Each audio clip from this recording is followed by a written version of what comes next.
Ambil kayu untuk membuat meja. Kayu disatukan dengan paku. Sebelum presentasi dibuka, kita perkenalkan terlebih dahulu. Perkenalkan kami dari kelompok 1 kelas DG1B. Saya Krisna Putra Dewangga. Dan saya Lamia Safadinata. Dan saya Raikeke Alicia. Dan saya Aulia Salsabila. Dan di sini kami akan memaparkan materi mengenai sidang BPUPKI, perumusan Pancasila, dan detik-detik proklamasi.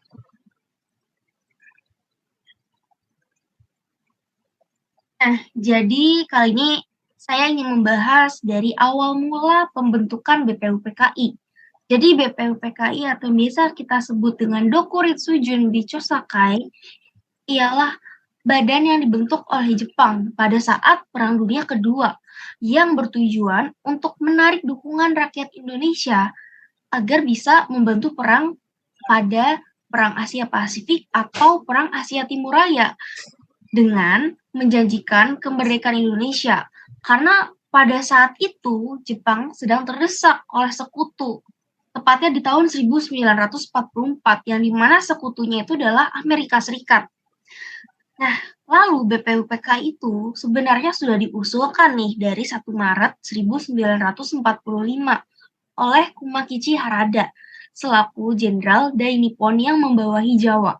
Nah, dari hal itulah rakyat Indonesia menjadikan BPUPKI itu sebagai kesempatan emas atau penunggak utama dalam mempersiapkan kemerdekaan Indonesia. Nah, pada akhirnya BPUPKI diresmikan pada tanggal 29 April 1945 yang dimana di hari itu bertepatan dengan hari ulang tahun Kaisar Hirohito yang dimana itu menjadi pemimpin perang negara Jepang. Nah, kemudian apa saja sih memang tugasnya dari BPUPKI tersebut? Jadi tugas utama dari BPUPKI ini adalah menyelidiki hal-hal penting yang berkaitan dengan mempersiapkan kemerdekaan Indonesia.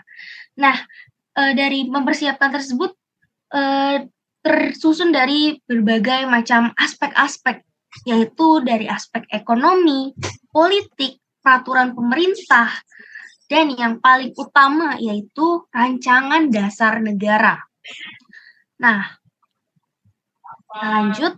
Jadi, keanggotaan BPUPKI itu terdiri dari 67 orang.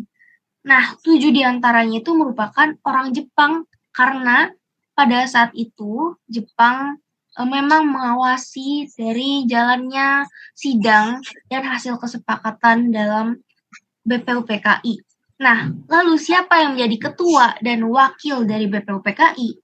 Nah, yang jadi ketua dari BPUPKI itu adalah Dr. Rajiman Widyo Diningrat dengan 2 orang wakil ketua, yang dimana 1 orang Jepang dan satunya lagi orang Indonesia. Dan orang Jepang tersebut bernama Ichibangase Yoshio. Dan yang orang Indonesia tersebut bernama Panji Suroso. Nah, lalu apa alasannya Rajiman Widyo Diningrat itu dipilih sebagai ketua? Karena Dr. Rajiman Widyo Diningrat ini mempunyai pendidikan dan pengalaman yang cukup tinggi dan layak untuk menjadi ketua di BPUPKI, dan beliau juga menjadi anggota di organisasi Budi Utomo. Nah, lanjut.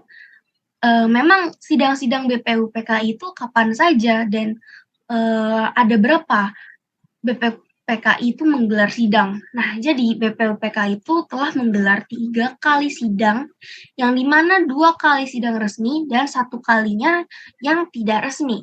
Jadi, sidang resmi BPUPKI pertama itu dilakukan tanggal 29 Mei sampai 1 Juni 1945. Nah, sedangkan sidang tidak resmi dilakukan pada masa reses atau masa istirahat, yakni sekitar tanggal 2 Juni hingga 9 Juli 1945. Nah, sidang resmi BPUPKI yang kedua dilangsungkan pada 10-17 Juli 1945.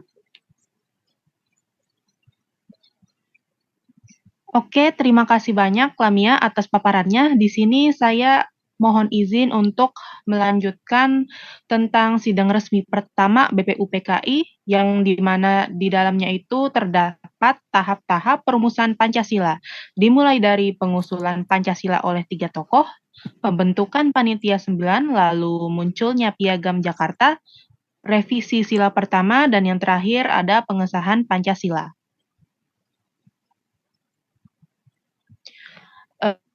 Yang pertama ada pengusul Pancasila Muhammad Yamin. Dia itu secara lisan memberikan usulan yang peri kebangsaan, peri kemanusiaan, peri ketuhanan, peri kerakyatan, dan yang terakhir ada kesejahteraan rakyat. Lalu ada Supomo, di mana dia mengusulkan sila pertama adalah persatuan atau unitarisme, lalu kekeluargaan, keseimbangan lahir dan batin, masyarakat, dan yang terakhir keadilan rakyat. Lalu tokoh ketiga ada Insinyur Soekarno, yang mana dia mengusulkan kebangsaan Indonesia, yang kedua internasional atau perikemanusiaan, yang ketiga mufakat atau demokrasi, yang keempat kesejahteraan sosial, dan yang terakhir adalah ketuhanan yang Maha Esa.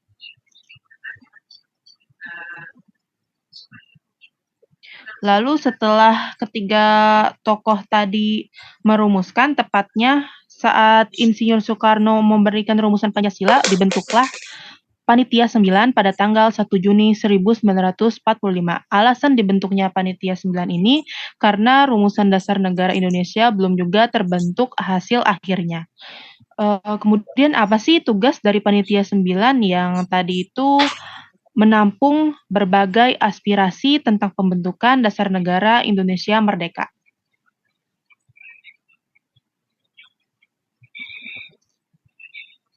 Selanjutnya kita akan membahas tentang Piagam Jakarta. Piagam Jakarta ini dikeluarkan tanggal 22 Juni 1945 dan dapat dikenal sebagai Jakarta Charter. Ini merupakan suatu pernyataan yang melambangkan kebebasan di hukum Indonesia dalam beragama dan pluralisme.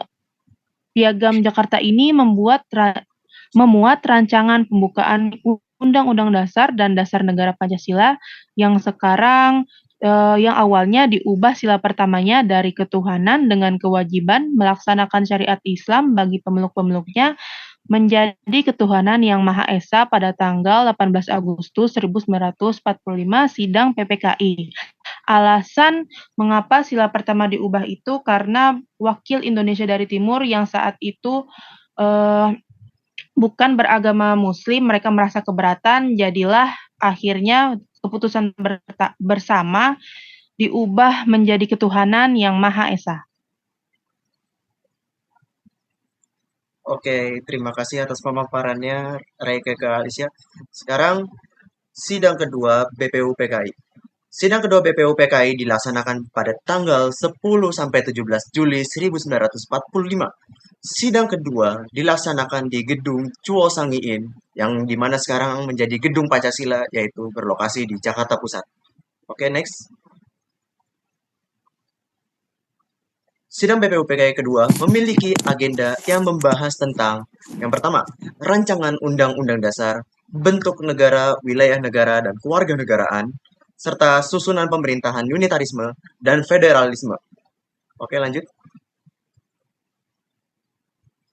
Dan sebelum memulai dan membahas sidang BPU PKI kedua, Supomo membentuk 8 panitia kecil yang salah satu di antaranya terdapat panitia 3.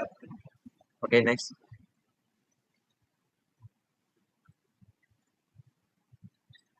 Dan mohon maaf sedikit salah. Sebenarnya itu bukan panitia 3, tapi itu adalah panitia kecil. Apa itu panitia kecil? Panitia kecil adalah salah satu komite yang dibentuk pada sidang Badan Penyelidik Usaha-Usaha Persiapan Kemerdekaan Indonesia atau BPUPKI yang berlangsung pada tahun 1945. Panitia kecil bertugas untuk merancang dan mempersiapkan rancangan Undang-Undang Dasar atau UUD atau Konstitusi Indonesia yang akan menjadi dasar hukum negara yang baru merdeka. Oke, lanjut.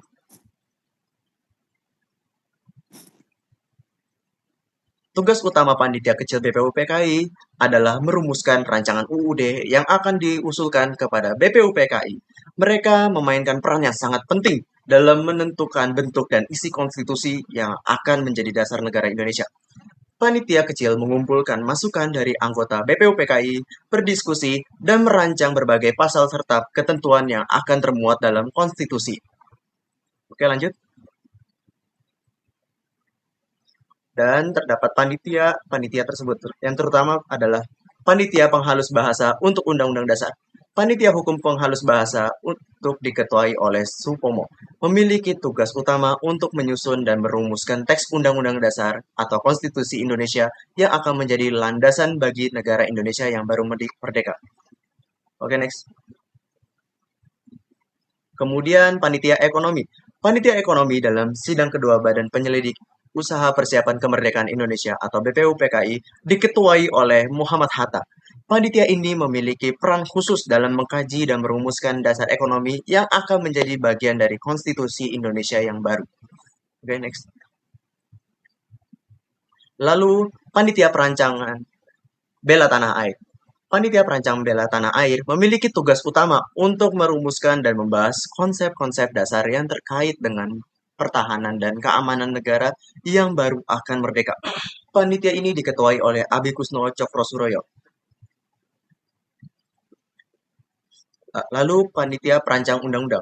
Pada sidang BPUPKI kedua yang berlangsung pada 10-17 Juli 1945, terbentuk panitia perancang Undang-Undang Dasar atau PPUUD yang memiliki tugas utama merumuskan teks final dari Undang-Undang Dasar Indonesia yang akan menjadi konstitusi negara. Panitia perancang undang-undang diketuai oleh Insinyur Soekarno. Akhirnya, pada tanggal 16 Juli 1945, BPUPKI menyetujui Undang-Undang Dasar Negara. Isi rancangannya adalah Pernyataan Indonesia Merdeka, pembukaan yang memuat Pancasila secara lengkap batang tubuh Undang-Undang Dasar Negara yang tersusun atas pasal-pasal dengan disepakatinya RUU. Maka tugas BPUPKI sudah selesai. BPUPKI dibubarkan pada tanggal 7 Agustus 1945 oleh pemerintah Jepang.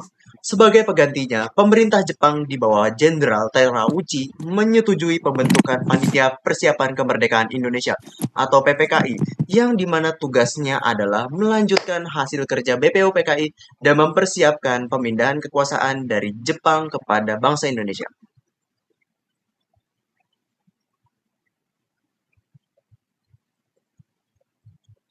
PPKI sendiri terdiri dari 21 anggota yang berasal dari berbagai wilayah di Indonesia. Insinyur Soekarno menjadi ketua, Muhammad Hatta menjadi wakil ketua, dan Ahmad Subardjo menjadi penasihat. Pada tanggal 12 Agustus 1945, Jenderal Terauchi mengumumkan bahwa Jepang akan memberikan kemerdekaan kepada Indonesia pada tanggal 24 Agustus 1945, dan PPKI akan mengatur pelaksanaannya. Seluruh bekas wilayah jajahan Belanda akan termasuk dalam wilayah kekuasaan Indonesia. Kemudian, anggota PPKI bertambah menjadi 27 orang tanpa seizin pemerintahan Jepang karena ingin menghindari kesan bahwa PPKI adalah lembaga yang dikontrol penuh oleh Jepang. Para tokoh nasionalis berupaya mengambil alih PPKI sebagai alat perjuangan rakyat Indonesia. Oke, terima kasih Krisna atas pemaparannya. Sama-sama. Dilanjutkan, saya di sini akan memaparkan tentang sejarah pembentukan proklamasi dan detik-detik proklamasi. Pada tanggal 6 Agustus 1945, sebuah bom dijatuhkan di atas kota Hiroshima, Jepang oleh Amerika Serikat. Sehari kemudian, BPUPKI berganti menjadi PPKI untuk lebih menegaskan keinginan dan tujuan mencapai kemerdekaan Indonesia.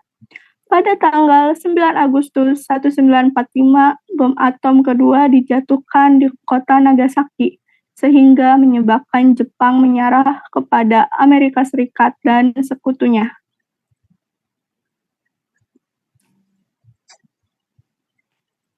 Kemudian, pada tanggal 10 Agustus 1945, Soekarno, Hatta, dan Regimen Widyadiningrat diterbangkan ke Dalat, Vietnam untuk bertemu dengan Marsekal Terauchi.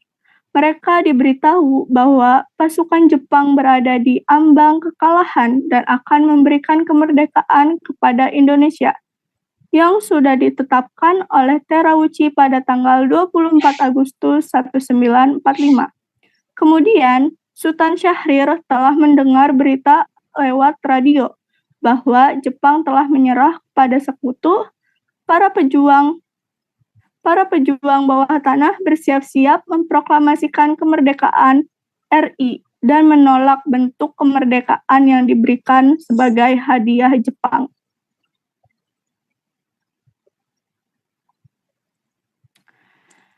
Desakan antara golongan tua dan golongan muda. Pada tanggal 16 Agustus 1945, pemuda akan mendesak Soekarno dan Hatta secepat mungkin dengan mendatangi rumah Soekarno di Jalan Pegangsaan Timur nomor 56 dengan tujuan agar Soekarno tidak campur tangan bersama PPKI yang merupakan organisasi Jepang karena para pemuda takut akan janji Jepang yang tidak bisa diwujudkan untuk kemerdekaan Indonesia. Tetapi Soekarno dan Hatta tidak setuju dengan desakan para pemuda. Lalu terjadilah perbedaan pendapat antara golongan tua dan muda mengenai pelaksanaan proklamasi kemerdekaan. Hatta menyampaikan keputusan bahwa mereka menolak usulan pemuda dengan alasan perlunya perhitungan lebih cermat dan akan timbul banyak korban jiwa dan harta.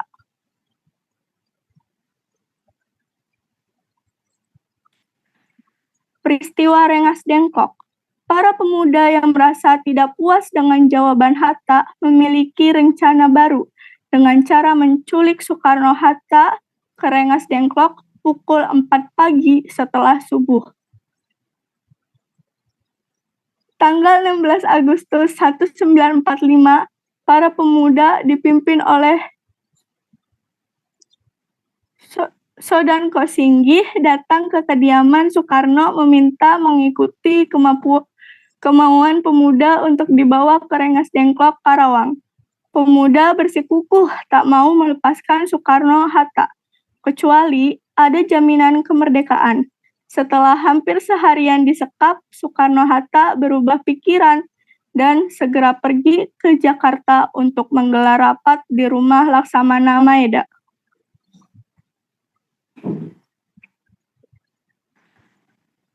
Penulisan teks proklamasi. Setelah melalui perdebatan pada pembuatan teks proklamasi pun selesai dan segera diketik oleh Sayuti Melik dari yang awalnya berupa tulis tangan. Pembacaan proklamasi awalnya ingin dilangsungkan di lapangan Ikada, namun dengan pertimbangan keamanan, maka diputuskan dibacakan di rumah Soekarno, Jalan Pegangsaan Timur nomor 56.